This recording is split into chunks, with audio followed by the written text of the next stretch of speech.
అందరికీ నమస్కారం. Welcome to Sai competitive academy channel. మరి ఆర్ఆర్బీ ఎన్టీపీసీ మార్క్ టెస్ట్ అనేటువంటిది ఎలా రాయాలి ఏంటి అనేటువంటిది అయితే మనం వీడియోలో చూద్దాం. మనం ఆర్ఆర్బీ ఎన్టీపీసీ మార్క్ టెస్ట్ అనేటువంటిది ఆర్ఆర్బీ భోపాల్ అఫీషియల్ వెబ్సైట్లో అయితే అప్డేట్ చేయడం జరిగింది. ఇంకా మిగిలిన ఆర్ఆర్బీస్లో అప్డేట్ చేయాల్సి ఉంది. సో ఇక్కడ చూసుకుంటే ఈరోజు 19వ తేదీ మరి సెంట్రలైజ్డ్ ఎంప్లాయ్మెంట్ నోటీస్ నెంబర్ 1 2019 సంబంధించి మార్క్ టెస్ట్ అనేటువంటిది ఇచ్చాడు.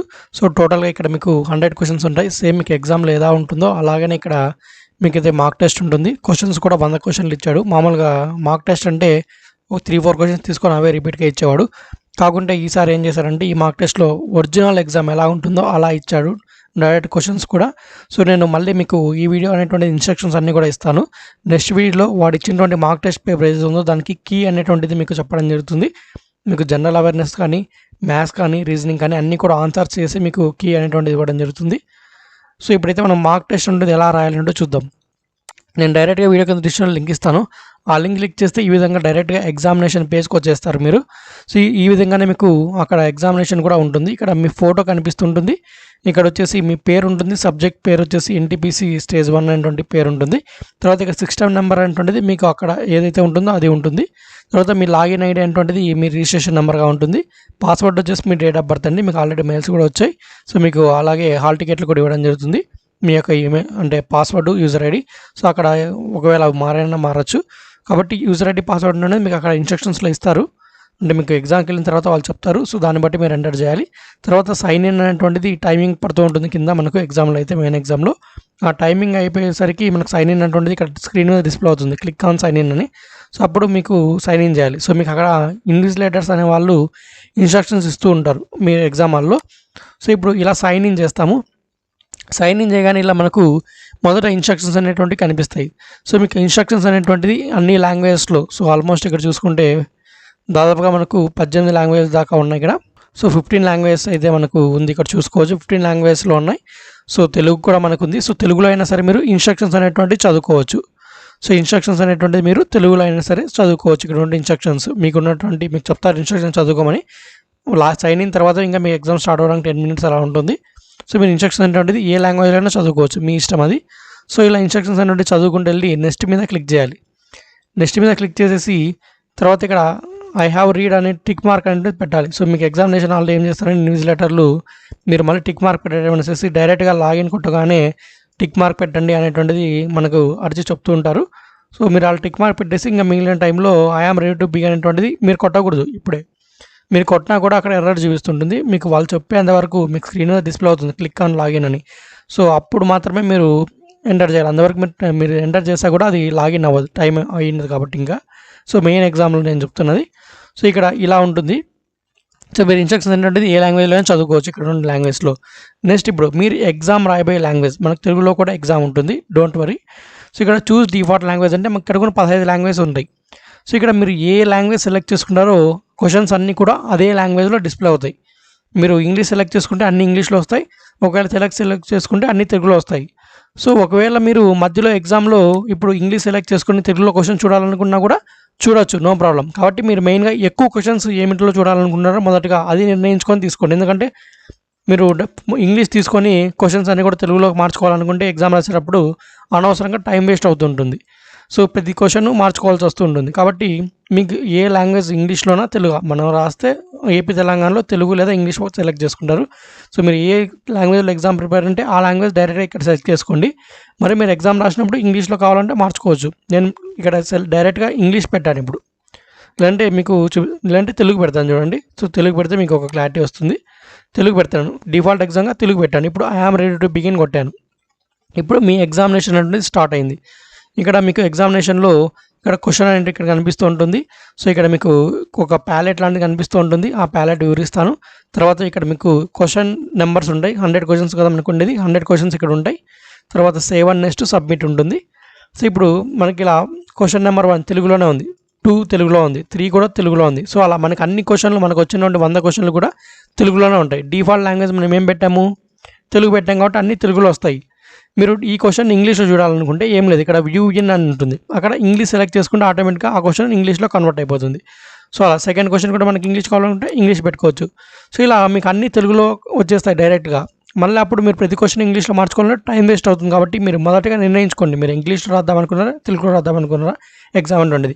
ఏవో కొన్ని క్వశ్చన్స్ మాత్రమే చేంజ్ చేసుకుంటే పర్లేదు. ఇలా అన్ని క్వశ్చన్స్కి మీరు ప్రతి క్వశ్చన్ క్లిక్ చేసి తెలుగు సెలెక్ట్ చేసుకొని మొదట మళ్ళీ ఇంగ్లీష్లో కన్వర్ట్ చేయాలంటే అనవసరంగా మీకు ఆ క్వశ్చన్కి టైం వేస్ట్ అవుతుంటుంది. టైం అనేటువంటిది టైం వేస్ట్ అవుతుంది. కాబట్టి ముందుగా మీరు నిర్ణయించుకోండి మనం ఏ లాంగ్వేజ్లో ఎగ్జామ్ రాద్దాం అనేటువంటిది. సో అర్థమైందా? ఇక్కడ మీకు టైం కనిపిస్తుంటుంది. మీకు 90 నిమిషాల టైం ఉంటుంది. 90 నుంచి మీకు 0కి టైం అయిపోతుంది. ఆటోమేటిక్గా 0 అయిపోయిన వెంటనే మీకు ఇక్కడ సబ్మిట్ అనేటువంటిది మనం కొట్టాల్సిన అవసరం లేదు. ఆటోమేటిక్గా అదే సబ్మిట్ అయిపోతుంది. సో మీకు టైం అయిపోయే వరకు మీరు సబ్మిట్ చేయడానికి లేదు, ఆటోమేటిక్గా సబ్మిట్ అయిపోతుంది. సబ్మిట్ మీ గురించి మీరు ఆలోచించాల్సిన అవసరం లేదు. సో నెక్స్ట్ వచ్చేసి ఇక్కడ mark for you, clear response అనేటువంటిది ఉన్నాయి. అలాగే ఇక్కడ ఈ ప్యాలెట్ గురించి నేను వివరిస్తాను. ఇక్కడ మీ ఫోటో అనేటువంటిది డిస్ప్లే అవుతుంటుంది. చూడండి, ఇక్కడ మనం ఇప్పుడు ఈ క్వశ్చన్ ఉంది, దీనికి నేను ఆన్సర్ చేసి సేవ్ అండ్ నెక్స్ట్ అనేటువంటిది క్లిక్ చేసినట్టయితేనే మనకు ఇక్కడ గ్రీన్ మార్క్ పడుతుంది. అంటే ఏంటి, గ్రీన్ కలర్ ఉందంటే మనం దానికి ఆన్సర్ చేసాము అనేటువంటిది అర్థం. గ్రీన్ కలర్ ఉంటే మనం దానికి ఆన్సర్ చేసాము అనేటువంటిది అర్థం. సో మీరు డైరెక్ట్గా ఇక్కడ 5th క్వశ్చన్ అంటే సెలెక్ట్ చేసుకొని ఆన్సర్ సెలెక్ట్ చేసుకుంటారు. ఆన్సర్ సెలెక్ట్ చేసుకొని సేవ్ అండ్ నెక్స్ట్ కొట్టుకోకుండా ఆన్సర్ సెలెక్ట్ చేసాంలే అనేటువంటిది 5 అయిపోయింది. ఇక్కడ క్వశ్చన్స్ నెంబర్ కనిపిస్తుంది, 6కి వెళ్ళారనుకోండి మీకు ఏమైంటుంది, ఆన్సర్ అనేటువంటిది సేవ్ అయి ఉండదు. సో మీరు అలా ఎన్ని రాసా కూడా అన్ని రెడ్ మార్కులు పడిపోతాయి. ఇలా సెలెక్ట్ చేసుకొని ఇలా నెక్స్ట్ క్వశ్చన్కి వెళ్ళారనుకోండి, 6, 7 ఇలా ఆన్సర్లు ఏం పెట్టుకుంటారు, నెక్స్ట్ క్వశ్చన్కి వెళ్ళారనుకోండి అన్ని రెడ్ మార్కులు పడతాయి. అంటే మీరు ఏంటి, అక్కడ ఆన్సర్ చేయలేదని అర్థం.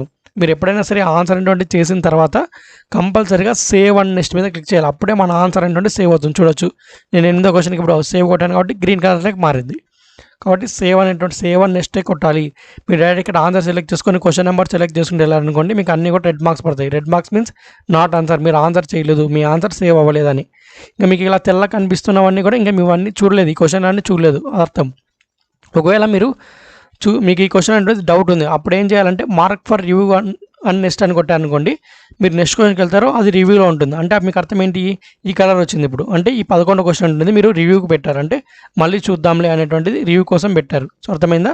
ఒకవేళ మీకు దీనికి ఆన్సర్ ఏదో ఒకటి పెట్టి మార్క్ ఫర్ రివ్యూ కొట్టారనుకోండి, అప్పుడు ఈ కలర్లోకి చేంజ్ అవుతుంది. సో అర్థమైందా? చూడండి, ఇక్కడ ఈ విధంగా వస్తుంది. అంటే దీనికి అర్థం ఏంటి, మీరు ఆన్సర్ చేసి మార్క్ ఫర్ రివ్యూ కోసం పెట్టారు. సో ఇలా పెట్టిన వాటిని ఏం చేస్తారంటే ఎవాల్యుయేషన్కి తీసుకుంటారు. మీరు ఆన్సర్ చేసి మార్క్ ఫర్ రివ్యూ పెట్టారనుకోండి, అవి మీకు ఒకవేళ రైట్ అయితే రైట్గా పరిగణిస్తారు, రాంగ్ అయితే నెగిటివ్ మార్క్స్ పోతాయి. కాబట్టి సో ఇలా మీరు మార్క్ ఫర్ రివ్యూ పెట్టుకున్నప్పుడు ఆన్సర్ చేసి మార్క్ ఫర్ రివ్యూ పెట్టుకుంటే అది ఎవాల్యుయేషన్కి కన్సిడర్ చేస్తారు. సో అర్థమైందా? ఒకవేళ దీన్ని ఇప్పుడు నేను ఆన్సర్ చేయకుండా మార్క్ ఫర్ రివ్యూ పెట్టానుకోండి, ఈ కలర్ పడుతుంది. సేమ్ ఇలా మనకు ఈ కలర్కి మళ్ళీ కొద్దిగా గ్రీన్ కలర్ యాడ్ అయ్యి ఇలా చిన్నగా పడింది అనుకోండి, ఏంటి మీరు ఆన్సర్ చేశారని అర్థం. సో అర్థమైంది ఈ ప్యాలెట్ గురించి. సో మీరు ఫస్ట్ టైం రాస్తుంటే మీకు ఇవన్నీ తెలియదు కాబట్టి చెప్తున్నాను క్లియర్గా. సో అలా అనమాట. సో ఇలా మీరు అన్నీ కూడా రాసేసుకుంటూ వెళ్ళొచ్చు. సో మీరు ఆన్సర్ చేయడం, సేవ్ నెక్స్ట్ కొట్టడం. సో మీరు ఏం చేయాలి, మీ ఎగ్జామ్ 90 నిమిషాలు అయిపోయేసరికి మీకు ఆల్మోస్ట్ అన్నీ కూడా రెడ్ కలర్ ఏవి ఉండకూడదు. రెడ్ కలర్ అంటే రెడ్ కలర్ ఉండొచ్చు, మీకు ఆన్సర్ తెలియని వాళ్ళు రెడ్ కలర్లో పెట్టవచ్చు. కాకుంటే ఎక్కువ శాతం మనకు గ్రీన్ కలర్ వచ్చేసి ఉండాలి, గ్రీన్ కలర్ ఉండాలి. మొత్తం ఆన్సర్స్ అన్నీ కూడా గ్రీన్ కలర్కి వచ్చేస్తే అప్పుడు మీరు బాగా మంచిగా అటెంప్ట్ చేశారని. మీకు అన్ని రెడ్ కలర్సే పెట్టారనుకోండి, మీరు ఆన్సర్ ఏం చేయలేదని అర్థం. సో కాబట్టి మీకు ఆటోమేటిక్గా ఇక్కడ చూపిస్తూ ఉంటుంది, మీకు ఇక్కడ నెంబర్స్ పడుతున్నాయి. సో నేను ఇక్కడ 3 ఆన్సర్ చేశాను, 12 ఆన్సర్ చేయలేదు, 1 మార్క్ రివ్యూ పెట్టాను, 1 ఆన్సర్ చేసి మార్క్ రివ్యూ పెట్టాను, 83 క్వశ్చన్లు ఇంకా నేను చూడలేదని. సో 100 క్వశ్చన్లు అంటుండేది మీరు ఎన్ని ఆన్సర్ చేశారు ఎన్ని అంటుండేది ఇక్కడ ఎంచుకోవాల్సిన అవసరం లేదు, డైరెక్ట్ ఇక్కడే మీకు డిస్ప్లే అవుతుంటాయి. సో అర్థమైందా? సో ఇదనమాట, ఈ విధంగా మీకు ఎగ్జామ్ రాయాలి. ఎగ్జామ్ టైమింగ్ అయిపోయిన 0 మినిట్స్ అయిపోగానే అక్కడ సెకండ్ 0 అయిపోయినాయి, సబ్మిట్ అంటుండేది ఆటోమేటిక్గా అదే అయిపోతుంది. సో మీరు మళ్ళీ ఏం క్లిక్ చేయాల్సిన అవసరం లేదు. మీరు క్వశ్చన్ పేపర్ డైరెక్ట్ చూడాలనుకుంటే ఇక్కడ క్వశ్చన్ పేపర్ ఆప్షన్ ఉంటుంది, అప్పుడు ఇలా వస్తుంది. మామూలుగా మెయిన్ ఎగ్జామ్లో అయితే ఇలాంటి ఆప్షన్ అయితే కనిపించదు. సో నేను చూసినంత వరకు చాలా ఎగ్జామ్స్లో సో ఇక్కడ మాత్రం మనకు కనిపిస్తుంది. చూడొచ్చు, ఇక్కడ 100 డిఫరెంట్ క్వశ్చన్లు ఇచ్చాడు. మామూలుగా మార్క్ టెస్ట్ అంటే ఏం చేస్తారంటే టీసీఎస్ వాళ్ళు మినిస్ట్రియల్ ఎగ్జామ్ కానీ ఎక్కడైనా సరే మనకి ఏం చేస్తారంటే డైరెక్ట్గా 2-3 క్వశ్చన్లు తీసుకొని 100 క్వశ్చన్లో అవే క్వశ్చన్లు రిపీట్ ఇచ్చాడు. కానీ ఇప్పుడు మాత్రం మనకు ఈ ఎన్టీపీసీకి మాత్రం 100 డిఫరెంట్ క్వశ్చన్స్ ఇచ్చాడు. కాబట్టి మనకు ఇది ఒక మోడల్ పేపర్ లాంటిది. సో కాబట్టి మనం దీన్ని బాగా సాల్వ్ చేసుకున్నట్టయితే, అంటే అర్థమెటిక్ కానీ రీజనింగ్ సాల్వ్ చేసినట్టయితే మనకి ఎగ్జామ్ కూడా బాగా సాల్వ్ చేయొచ్చు. అలాగే తర్వాత జీకే టాపిక్స్ ఎక్కడి నుంచి వచ్చాయనేటువంటిది దీని ద్వారా బేస్ చేసుకొని మనం చదువుకున్నా కూడా కొంచెం మంచి మార్క్స్ స్కోర్ చేయొచ్చు. కాబట్టి నేను నెక్స్ట్ ఏం చేస్తానంటే మీకు టోటల్ 40 జీకే క్వశ్చన్స్ ఉంటాయి, 40 వరకు జీకే ఉంటాయి. 41 నుంచి మీకు మ్యాథ్స్ స్టార్ట్ అవుతుంది, 41 నుంచి 70 వరకు మ్యాథ్స్ క్వశ్చన్లు ఉంటాయి. సో మళ్ళీ 71 నుంచి మీకు ఈ యొక్క రీజనింగ్ స్టార్ట్ అవుతుంది. మనకు ప్యాటర్న్ ఏమి ఇచ్చారు, జనరల్ అవేర్నెస్ 40 క్వశ్చన్లు, అర్థమెటిక్ అంటే మ్యాథ్స్ 40 క్వశ్చన్లు, తర్వాత రీజనింగ్ మ్యాథ్స్ 30, రీజనింగ్ 30, 60 అవుతాయి. అక్కడ జనరల్ అవేర్నెస్ 40 అని ఇచ్చాడు. సో అదేవిధంగానే ఇక్కడ కూడా సేమ్ మనకు మొదటి 40 క్వశ్చన్లన్నీ కూడా ఏమిచ్చాడు, జనరల్ అవేర్నెస్ ఇచ్చాడు. తర్వాత మిగిలినటువంటి 30లో 30 మ్యాథ్స్, లాస్ట్ చివర 30 వచ్చేసి రీజనింగ్ ఇచ్చాడు. సేమ్ మనకు నోటిఫికేషన్ ఇచ్చినట్టుగానే ఇచ్చాడు. గతంలో ఏం చేసేవాడంటే రైల్వే ఎగ్జామ్స్లో అన్ని మిక్స్గా ఇచ్చేవాడు, అంటే రీజనింగ్ మ్యాథ్స్ అన్నీ మిక్స్గా వచ్చే క్వశ్చన్లు. కానీ సార్ అలా చేయకుండా మ్యాథ్స్ సపరేటు, రీజనింగ్ సపరేటు, తర్వాత జనరల్ అవేర్నెస్ సపరేట్గా ఇచ్చాడు. సో ఇలా చేయడం మంచిదే.